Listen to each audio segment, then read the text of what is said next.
दोस्तों, स्वागत है आपका एक और एपिसोड में। आज हम एक ऐसी किताब के बारे में बात करने जा रहे हैं जो सिर्फ एक किताब नहीं बल्कि एक लाइफ मैनुअल है।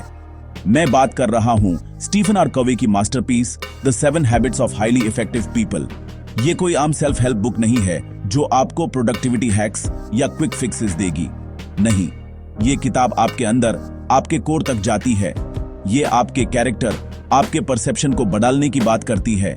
कोवे समझते हैं कि हम अक्सर पर्सनालिटी एथिक के पीछे भागते हैं। अच्छी communication skills, positive thinking, quick tips जो सिर्फ सरफेस लेवल चेंजेस हैं, लेकिन असली बदलाव आता है कैरेक्टर एथिक्स से जो इंटेग्रिटी, ऑनेस्टी, करेज जैसे टाइमलेस प्रिंसिपल्स पर बेस्ड है। ये आपकी नींव को मजबूत करता है। दोस्तों, इस किताब का कोर कॉन्सेप्ट है एक जर्नी जिसे कवे कहते हैं मैच्योरिटी कंटिन्यूअम।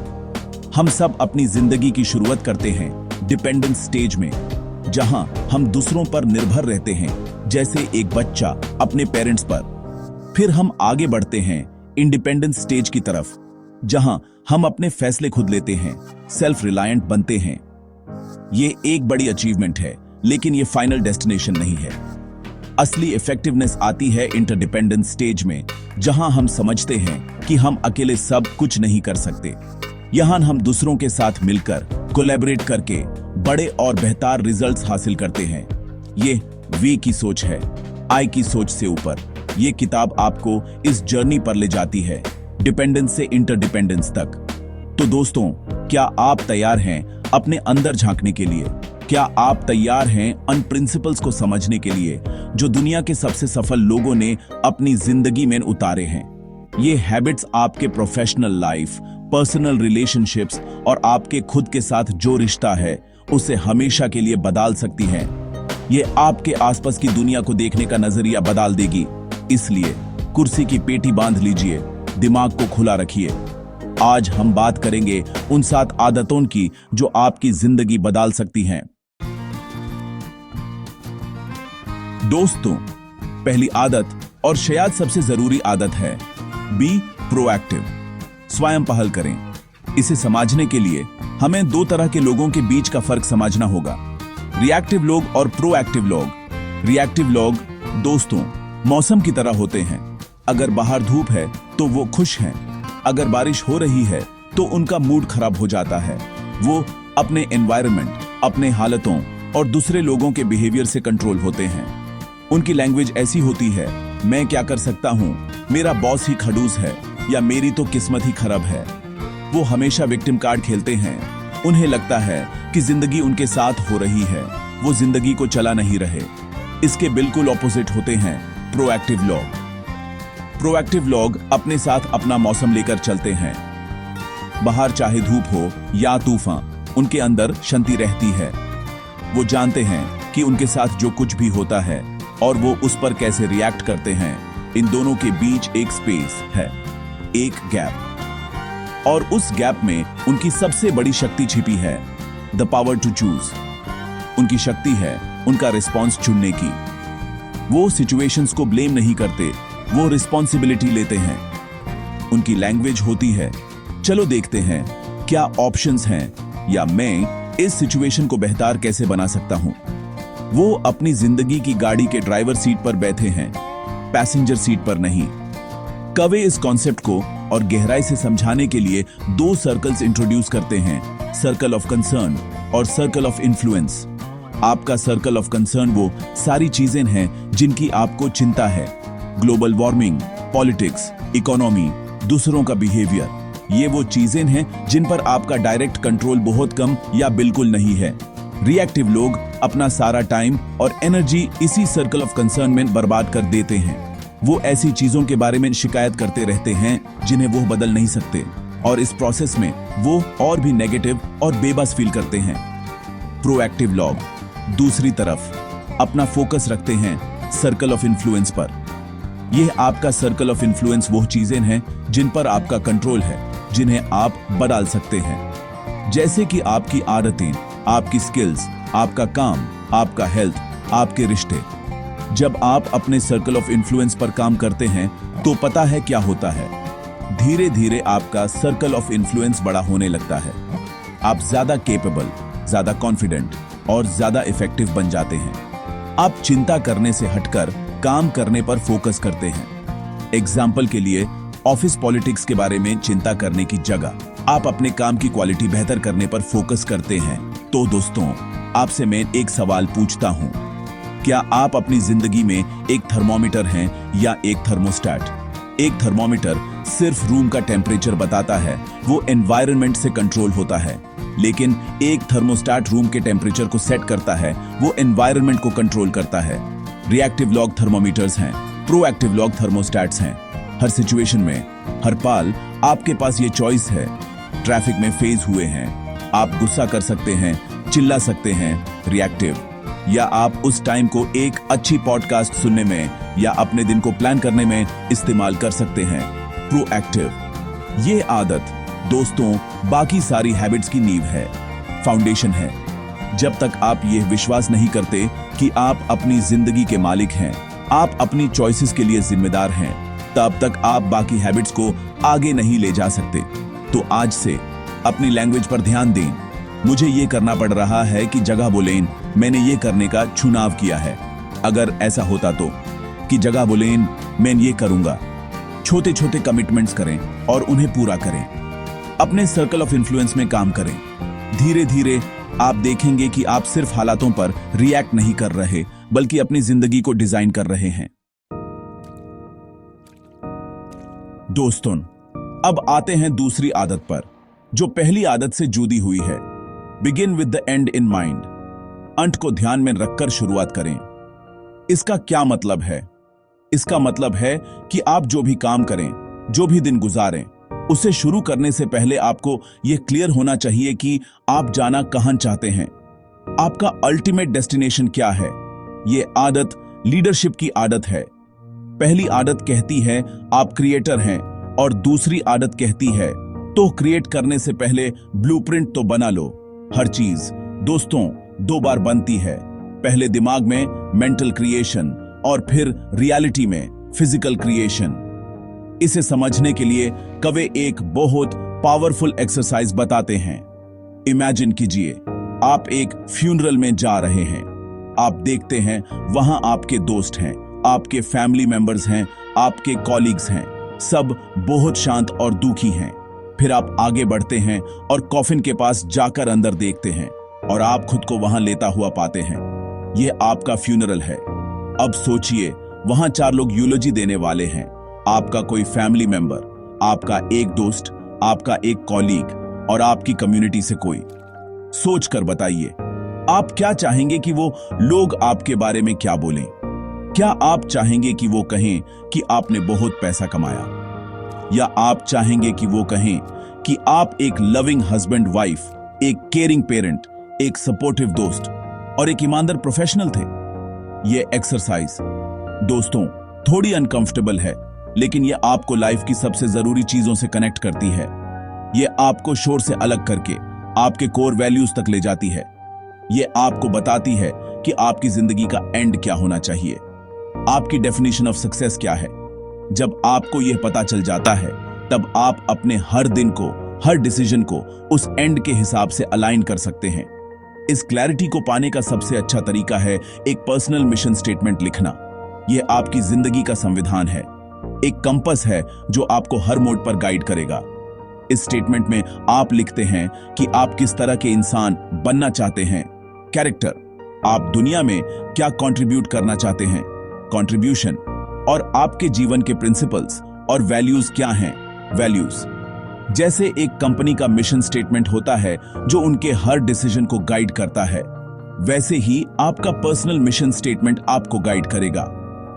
यह आपको बताएगा कि क्या चीज आपके लिए इंपॉर्टेंट है और क्या नहीं। यह मिशन स्टेटमेंट लिखना कोई एक दिन का काम नहीं है, इसमें टाइम लगता है। आपको इंट्रोस्पेक्शन करना होगा, गहरे से सोचना होगा।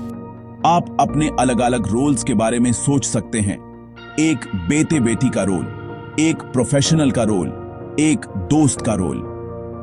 हर रोल में आप क्या अचीव करना चाहते हैं, आपकी प्रायोरिटीज क्या हैं।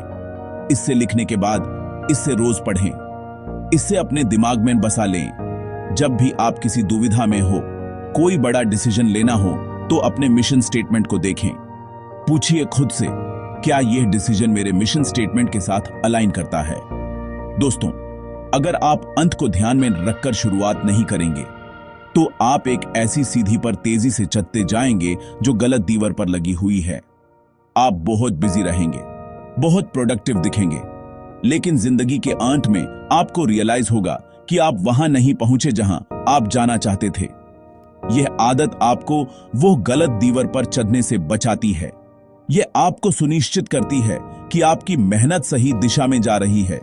यह आपको प्रोएक्टिव होने का कॉन्टेक्स्ट देती है। तो आज का काम यह है दोस्तों, थोड़ा टाइम निकालें, अकेले बैठें और उस फ्यूनरल एक्सरसाइज के बारे में सोचें।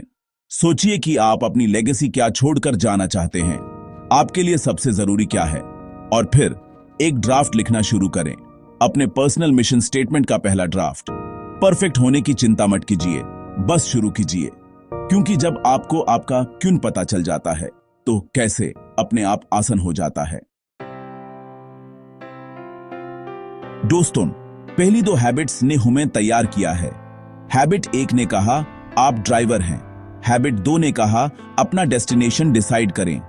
अब हैबिट 3 कहती है गाड़ी चलाओ, लेकिन सही रास्ते पर। पुट फर्स्ट थिंग्स फर्स्ट, प्राथमिक चीजों को पहले रखें। यह मैनेजमेंट की आदत है। यह हैबिट 2 के मेंटल क्रिएशन को फिजिकल क्रिएशन में बदलने की आदत है। यह डिसिप्लिन की आदत है। यह टाइम मैनेजमेंट से कहीं ज्यादा है। यह लाइफ मैनेजमेंट है।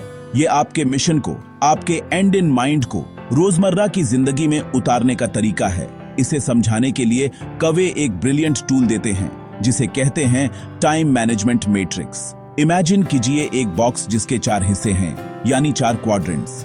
एक एक्सिस पर है अर्जेंट और नॉट अर्जेंट, दूसरे एक्सिस पर है इंपॉर्टेंट और नॉट इंपॉर्टेंट। तो क्वाड्रेंट 1 में आती है वो चीजें जो अर्जेंट भी हैं और इंपॉर्टेंट भी, जैसे कि क्राइसिस, डेडलाइंस, प्रेसिंग प्रॉब्लम्स। हम सबको इस क्वाड्रेंट में टाइम बिताना पड़ता है। यह आग बुझाने जैसा है। अगर आप यहां बहुत ज्यादा टाइम बिताते हैं तो आप हमेशा स्ट्रेस में, थके हुए और बर्नआउट की स्टेट में रहेंगे। फिर आता है क्वाड्रेंट 3।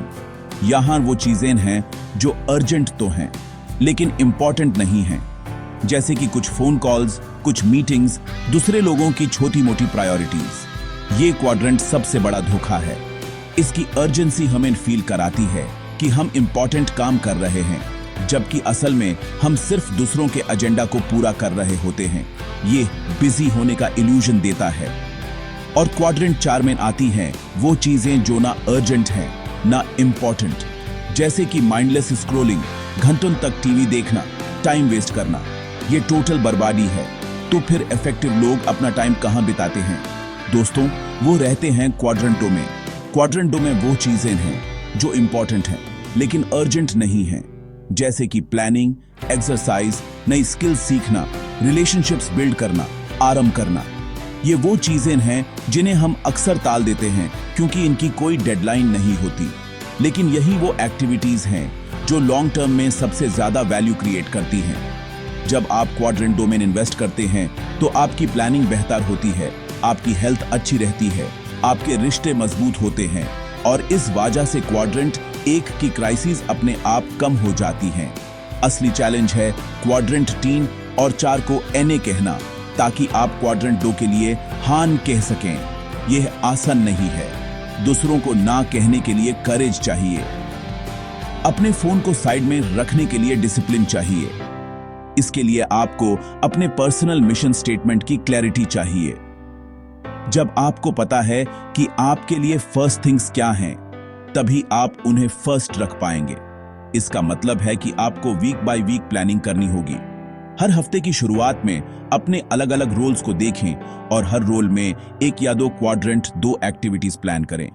तो दोस्तों, इसका मतलब यह नहीं है कि आप कभी रिलैक्स नहीं कर सकते या टीवी नहीं देख सकते। बिल्कुल कर सकते हैं, लेकिन वो क्वाड्रेंट 2 की एक्टिविटी होनी चाहिए, एक सोचा समझा ब्रेक, रिजुविनेशन के लिए, ना कि क्वाड्रेंट 4 का माइंडलेस टाइम वेस्ट। अपने दिन को घंटों के हिसाब से नहीं, बल्कि इंपॉर्टेंस के हिसाब से ऑर्गेनाइज करें। दोस्तन, अब तक हमने पहली 3 हैबिट्स देखी। Be proactive, begin with the and in mind and put first things first. ये तीनों हैबिट्स प्राइवेट विक्ट्री की हैबिट्स हैं। यह आपको डिपेंडेंस से इंडिपेंडेंस तक ले जाती हैं। यह आपके कैरेक्टर को मजबूत करती हैं। लेकिन अब हम एंटर कर रहे हैं पब्लिक विक्ट्री के दौर में। यहां हम दूसरों के साथ इंटरेक्ट करना सीखेंगे और इसकी शुरुआत होती है हैबिट 4 से। थिंक विन विन, यानी जीत जीत का सोचें। ये एक ऐसी माइंडसेट है जो कहती है कि हर इंटरैक्शन में, हर नेगोशिएशन में एक ऐसा सॉल्यूशन जरूर है जिससे दोनों पार्टीज को फायदा हो। जिंदगी दोस्तों एक कंपटीशन नहीं है जहां एक के जीतने के लिए दूसरे का हारना जरूरी है। कवे अलग अलग माइंडसेट्स की बात करते हैं। पहला है विन लूज। ये ऑथोरिटेरियन अप्रोच है। मैं जीतूंगा, तुम हारोगे। ये लोग पावर, पोजीशन, क्रेडेंशियल्स का इस्तेमाल करके अपनी बात मनवाते हैं। फिर आता है लूज विन। ये लोग पीस मेकर्स होते हैं। तुम जीत जाओ, मैं हार जाता हूं, बस झगड़ा मत करो। ये लोग अपनी फीलिंग्स को दबाते हैं और धीरे धीरे उनके अंदर गुस्सा यानी रिजेंटमेंट बढ़ता जाता है। एक और माइंडसेट है लूज लूज। ये झगड़े में दो लोगों की फिलॉसफी है। मैं तो डूबूंगा सनम, तुमको भी ले डूबूंगा। ये रिवेंज पर बेस्ड है। और फिर आता है विन। यहां लोग सिर्फ अपनी जीत के बारे में सोचते हैं। उन्हें इससे फर्क नहीं पड़ता कि सामने वाला जीते या हारे। इन सबसे ऊपर और अलग है विन विन। यह माइंडसेट कहता है कि चलो मिलकर एक ऐसा रास्ता निकालते हैं जो तुम्हारे लिए भी अच्छा हो और मेरे लिए भी। यह इस विश्वास पर टिका है कि दुनिया में सबके लिए बहुत कुछ है। कवे इसे अबंडेंस मेंटालिटी कहते हैं। इसके ऑपोजिट होती है स्केर्सिटी मेंटालिटी, जो मानती है कि दुनिया में हर चीज लिमिटेड है। जैसे एक ही केक का पीस है, अगर मैंने ले लिया तो तुम्हारे लिए नहीं बचेगा। विन विन सोच वाले लोग जानते हैं कि केक एक नहीं, बहुत सारे हैं। हम मिलकर और केक बना सकते हैं। विन विन माइंडसेट डेवलप करने के लिए 3 चीजों की जरूरत होती है। पहला, इंटेग्रिटी, यानी आप अपने वैल्यूज और प्रिंसिपल्स पर अडिग रहते हैं। आप जानते हैं कि आपके लिए क्या इंपॉर्टेंट है। दूसरा, मैच्योरिटी, यह करेज और कंसिडरेशन के बीच का बैलेंस है। आप में अपनी बात रखने का करेज भी है और सामने वाले की बात सुनने और समझने की कंसिडरेशन भी है। और तीसरा, अबंडेंस मेंटालिटी, यह विश्वास की सबके लिए जीतने का मौका है। यह माइंडसेट हर रिश्ते में, चाहे वो पर्सनल हो या प्रोफेशनल, ट्रस्ट बनाता है। जब आप विन विन अप्रोच से किसी नेगोशिएशन या डिस्कशन में जाते हैं तो आप प्रॉब्लम को एक तरफ रखते हैं और दोनों पार्टीज दूसरी तरफ खड़े होते हैं। आप दोनों मिलकर प्रॉब्लम पर अटैक करते हैं, एक दूसरे पर नहीं। आप कहते हैं मैं चाहता हूं कि मैं जीतूं और मैं ये भी चाहता हूं कि तुम भी जीतो। चलो मिलकर रास्ता निकालते हैं। यह अप्रोच लॉन्ग टर्म रिलेशनशिप्स के लिए बहुत जरूरी है। हो सकता है शॉर्ट टर्म में आपको विन लूज से फायदा मिल जाए, लेकिन लॉन्ग टर्म में आप ट्रस्ट खो देंगे। कभी कभी दोस्तों विन विन सॉल्यूशन नहीं मिल पाता। ऐसे में सबसे बेहतर ऑप्शन होता है विन विन और नो डील। इसका मतलब है कि अगर हम दोनों के लिए फायदेमंद सॉल्यूशन नहीं ढूंढ पाते तो हम अग्री करेंगे कि हम डिसएग्री करते हैं और कोई डील नहीं करेंगे। ये नो डील ऑप्शन आपको प्रेशर से बचाता है। आपको एक खराब कॉम्प्रोमाइज करने की जरूरत नहीं पड़ती। यह आपको आजादी देता है कि आप सिर्फ उन्हीं सॉल्यूशंस को एक्सेप्ट करें जो आपके प्रिंसिपल्स के साथ अलाइन करते हैं। ये माइंडसेट दोस्तों कोलैबोरेशन का दरवाजा खोलता है। दोस्तों अब आते हैं 5वीं आदत पर, जो पब्लिक विक्ट्री की आत्मा है। Seek first to understand then to be understood. पहले दूसरों को समझें फिर अपनी बात समझें। ये इतना सिंपल लगता है, लेकिन ये सबसे मुश्किल हैबिट्स में से एक है। हम सबकी डिफॉल्ट सेटिंग क्या होती है? हम सुनते हैं लेकिन समझने के लिए नहीं। हम सुनते हैं जवाब देने के लिए। हम अपने दिमाग में अपना रिप्लाई तैयार कर रहे होते हैं जब सामने वाला बोल ही रहा होता है। हम उनकी बात को अपने एक्सपीरियंस के फिल्टर से देखते हैं और झट से सलाह दे देते हैं। कवि कहते हैं कि हम अक्सर 4 तरह से सुनते हैं। पहला, इग्नोरिंग, जहां हम बिल्कुल ध्यान नहीं देते। दूसरा, प्रिटेंडिंग, जहां हम अच्छा करते हैं लेकिन सुन नहीं रहे होते। तीसरा, सिलेक्टिव लिसनिंग, जहां हम सिर्फ अपनी इंटरेस्ट की बातें सुनते हैं। और चौथा, अटेंटिव लिसनिंग, जहां हम शब्दों पर ध्यान देते हैं। लेकिन इन सबसे ऊपर एक पांचवा लेवल है जिसे कवे कहते हैं, एम्पैथिक लिसनिंग। यह शब्दों से आगे जाकर फीलिंग्स और मीनिंग को समझने की कोशिश है। यह सामने वाले के नजरिए से दुनिया को देखने की कोशिश है। एम्पैथिक लिसनिंग में आप सिर्फ कानों से नहीं, आंखों और दिल से भी सुनते हैं। आप बॉडी लैंग्वेज पर ध्यान देते हैं, टोन ऑफ वॉइस पर ध्यान देते हैं। आप जज नहीं करते, आप सलाह नहीं देते, आप अपनी कहानी नहीं सुनाते। आप सिर्फ और सिर्फ समझने की कोशिश करते हैं। आप सामने वाले को एक साइकोलॉजिकल एयर देते हैं, एक सेफ स्पेस जहां वो बिना डरे अपनी बात कह सकता है। जब लोग फील करते हैं कि उन्हें समझा जा रहा है तो वो खुल जाते हैं, ट्रस्ट बिल्ड होता है और तभी असली कम्युनिकेशन शुरू होता है। इसका एक पावरफुल टेक्निक है सामने वाले की बात को अपने शब्दों में रिपीट करना। इससे उन्हें लगता है कि आप सच में सुन रहे हैं। फॉर एग्जाम्पल, अगर आपका दोस्त कहता है मैं अपने काम से बहुत फ्रस्ट्रेटेड हूं, तो आप ये कहने की जगह की नौकरी छोड़ दे, आप कह सकते हैं ऐसा लग रहा है कि तुम अपने काम से बहुत परेशान और थका हुआ फील कर रहे हो। यह उन्हें और बात करने के लिए एनकरेज करेगा। आप उन्हें उनकी प्रॉब्लम सॉल्व करने में हेल्प कर रहे हैं, उनके लिए प्रॉब्लम सॉल्व नहीं कर रहे। जब आपने सामने वाले को अच्छी तरह समझ लिया है, तभी दूसरा हिस्सा आता है, देन टू बी अंडरस्टूड। अब आपकी बारी है अपनी बात रखने की।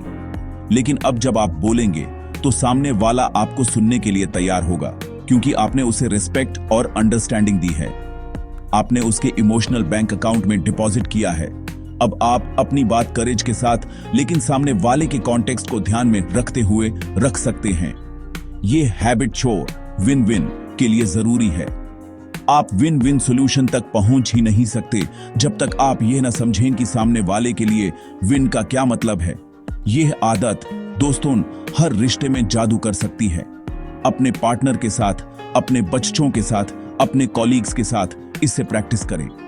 जब कोई आपसे बात करने आए तो अपना फोन साइड में रखें, उन्हें अपनी पूरी अटेंशन दें, उनकी बात को सच में सुनने और समझने की कोशिश करें।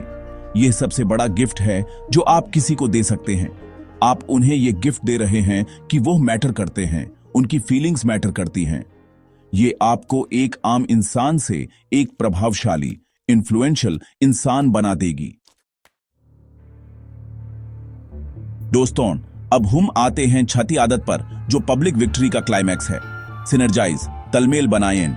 सिनर्जी का मतलब है कि पूरा उसके पार्ट्स के सम से बड़ा है, यानी 1+1 बराबर 3 या 10 या 100। यह वो जादू है जो तब होता है जब 2 या 2 से ज्यादा लोग मिलकर अपने डिफरेंसेस को रिस्पेक्ट करते हुए एक ऐसा सॉल्यूशन क्रिएट करते हैं जो उनमें से कोई भी अकेले नहीं कर सकता था। ये हैबिट 4, थिंक विन विन, और habit 5, seek first to understand का फल है। यह क्रिएटिव कोऑपरेशन है। नेचर में सिनर्जी हर जगह है।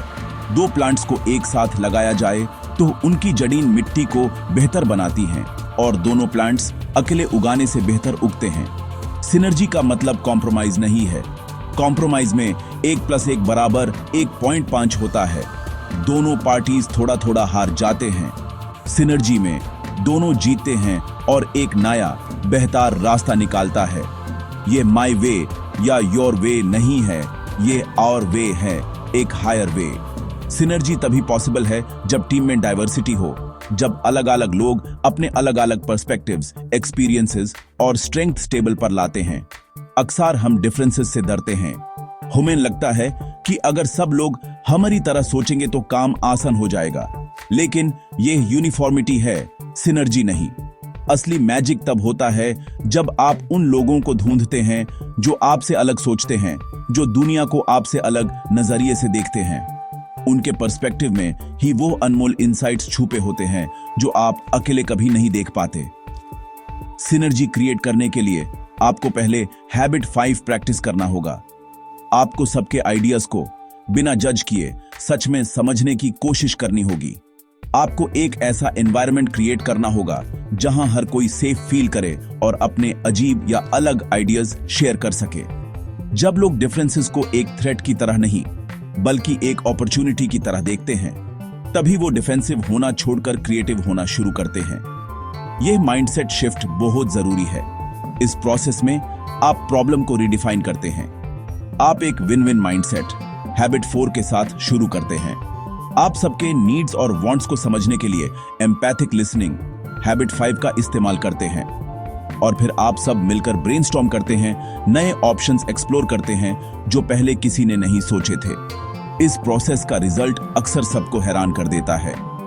एक ऐसा थर्ड ऑल्टरनेटिव निकाल कर आता है जो सबके ओरिजिनल आइडियाज से कहीं बेहतर होता है।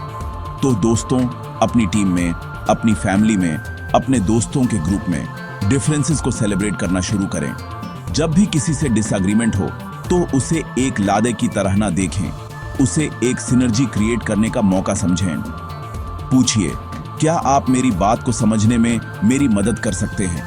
और क्या हम मिलकर एक ऐसा सॉल्यूशन ढूंढ सकते हैं जो हम दोनों के लिए बेहतर हो? यह अप्रोच आपके रिलेशनशिप्स और आपके रिजल्ट्स दोनों को एक नए लेवल पर ले जाएगी। दोस्तों, अब हम आ गए हैं आखिरी और 7वीं आदत पर। यह आदत बाकी सारी हैबिट्स को पॉसिबल बनाती है। यह है शार्पन द सॉ, कुल्हाड़ी की धार तेज करें। इसकी कहानी यह है कि एक आदमी घंटों से एक पेड़ काटने की कोशिश कर रहा था। बहुत थक गया था, लेकिन पेड़ कट नहीं रहा था। एक दूसरा आदमी वहां से गुजरा और बोला, तुम थोड़ी देर रुककर अपनी कुल्हाड़ी की धार तेज क्यों नहीं कर लेते? पहले आदमी ने जवाब दिया, मेरे पास टाइम नहीं है, मुझे पेड़ काटना है। ये कहानी हम सबकी है। हम काम में इतने बिजी हो जाते हैं कि हम अपने सबसे बड़े एसेट यानी खुद को इंप्रूव करना भूल जाते हैं। शार्पन द सॉ का मतलब है सेल्फ रिन्यूअल, सेल्फ केयर। ये आपकी प्रोडक्शन कैपेबिलिटी को मेंटेन और एनहांस करने के बारे में है। कवि कहते हैं कि हमें अपनी जिंदगी के 4 डायमेंशंस को रोज रिन्यू करना चाहिए। यह 4 डायमेंशंस हैं फिजिकल, स्पिरिचुअल, मेंटल और सोशल इमोशनल। ये चारों इंटरकनेक्टेड हैं। एक को इग्नोर करने से बाकी सब पर असर पड़ता है। पहला डायमेंशन है फिजिकल। इसका मतलब है अपनी बॉडी का ध्यान रखना, सही खाना, रेगुलर एक्सरसाइज और पूरी नींद लेना। आपकी बॉडी आपका टूल है। अगर आपका टूल ही ठीक नहीं होगा तो आप इफेक्टिवली काम कैसे करेंगे? एक्सरसाइज सिर्फ वेट लॉस के लिए नहीं है। यह आपको एनर्जी देती है, स्ट्रेस कम करती है और आपको प्रोएक्टिव बनाती है। यह एक क्वाड्रेंट 2 एक्टिविटी है जो हम अक्सर इग्नोर कर देते हैं, लेकिन इसका रिटर्न ऑन इन्वेस्टमेंट बहुत हाई है। दूसरा डायमेंशन है स्पिरिचुअल। इसका मतलब पूजा पाठ या रिलीजन हो सकता है, लेकिन यह उससे कहीं ज्यादा है। यह आपके कोर, आपके सेंटर से कनेक्ट करने के बारे में है। यह आपके पर्सनल मिशन स्टेटमेंट हैबिट 2 को याद करने के बारे में है। इसके लिए आप मेडिटेशन कर सकते हैं, नेचर में टाइम बिता सकते हैं, अच्छा म्यूजिक सुन सकते हैं या आर्ट को अप्रिशिएट कर सकते हैं। यह वो एक्टिविटी है जो आपको शांति, पर्सपेक्टिव और स्ट्रेंथ देती है। यह आपको रोज याद दिलाती है कि आपकी जिंदगी का मकसद क्या है। तीसरा डायमेंशन है मेंटल, कुल्हाड़ी की धार तेज करना। इसका मतलब है लगातार सीखते रहना, अपने दिमाग को नए आइडियाज से चैलेंज करते रहना, किताबें पढ़ना, डॉक्यूमेंट्रीज देखना, नई स्किल्स सीखना, जर्नल लिखना। आज के टाइम में अगर आप सीख नहीं रहे तो आप पीछे जा रहे हैं। अपने दिमाग को पैसिव एंटरटेनमेंट से निकालकर एक्टिव एंगेजमेंट में लगाएं। अपनी सोच को, अपने लिखने को, अपने प्लानिंग को बेहतर बनाएं। और चौथा, आखिरी डिमेंशन है सोशल इमोशनल। ये आपके रिश्तों के बारे में है। ये हैबिट 4, 5 और 6 से जुड़ा हुआ है। इसका मतलब है दूसरों के साथ मीनिंगफुल कनेक्शंस बनाना, एम्पैथेटिक लिसनिंग प्रैक्टिस करना, दूसरों की सर्विस करना, विन विन सॉल्यूशंस ढूंढना। हम सोशल बीइंग्स हैं। हमारी इमोशनल हेल्थ हमारे रिश्तों की क्वालिटी पर डिपेंड करती है। रोज थोड़ा टाइम अपने लव्ड वंस के इमोशनल बैंक अकाउंट में डिपॉजिट करने के लिए निकालें। यह रिन्यूअल का सबसे इंपॉर्टेंट हिस्सा है। यह आदत, दोस्तों, कोई अलग से करने वाली चीज नहीं है। यह एक लाइफस्टाइल है। हर दिन इन चारों डायमेंशंस में थोड़ा थोड़ा इन्वेस्ट करना, यह आपको बर्नआउट से बचाएगा और आपको एक बैलेंस्ड, इफेक्टिव और खुशहाल जिंदगी जीने में मदद करेगा।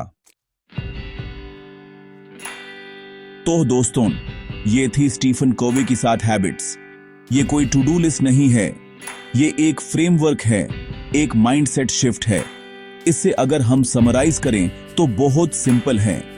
पहली 3 हैबिट्स आपको प्राइवेट विक्ट्री दिलाती हैं। अपने कैरेक्टर को सुधारो, प्रोएक्टिव बनो, अपना मिशन तय करो और जरूरी चीजों को पहले करो। अगली 3 हैबिट्स आपको पब्लिक विक्ट्री दिलाती हैं। दूसरों के साथ मिलकर चलो, हमेशा सबकी जीत का सोचो, पहले दूसरों को समझो और फिर मिलकर कुछ नया और बेहतर बनाओ। और 7वीं आदत इन सबको जिंदा रखती है, लगातार सीखते रहो, रोज खुद पर काम करो। ये 7 हैबिट्स एक साइकिल हैं जिसे कवि कहते हैं दी अपवर्ड स्पाइरल। आप इन हैबिट्स को प्रैक्टिस करना शुरू करते हैं, आप थोड़े बेहतर होते हैं, फिर आप उन्हें और गहराई से समझते हैं और प्रैक्टिस करते हैं और आप और ऊपर जाते हैं। ये एक कंटिन्यूअस प्रोसेस है, लर्निंग, कमिटिंग और डूइंग का। ये 7 हैबिट्स एक साइकिल हैं, जितना प्रैक्टिस करेंगे उतना ऊपर जाएंगे। आपकी अंडरस्टैंडिंग हर बार और बढ़ेगी। ये ग्रोथ का, इंप्रूवमेंट का और कंट्रीब्यूशन का एक अनंत सफर है। इस सफर में कोई फाइनल डेस्टिनेशन नहीं है, बस एक बेहतर दिशा है। तो दोस्तों, मेरी आपसे रिक्वेस्ट है, इस वीडियो को सिर्फ देखें नहीं, इसे अब्सॉर्ब करें। एक आदत से शुरू करें, शायद हैबिट 1 से अपनी लैंग्वेज पर ध्यान देकर, या हैबिट 5 से अगली बार जब कोई आपसे बात करे तो सिर्फ सुनने की कोशिश करें। आज से इन हैबिट्स को अपनी जिंदगी में लाना शुरू करें और देखें कैसे आप एक बेहतर इंसान, लीडर और फैमिली मेंबर बन सकते हैं। यह किताब आपकी जिंदगी बदल सकती है अगर आप इससे मौका दें। थैंक यू दोस्तों, अगले एपिसोड में मिलते हैं। जय हिंद।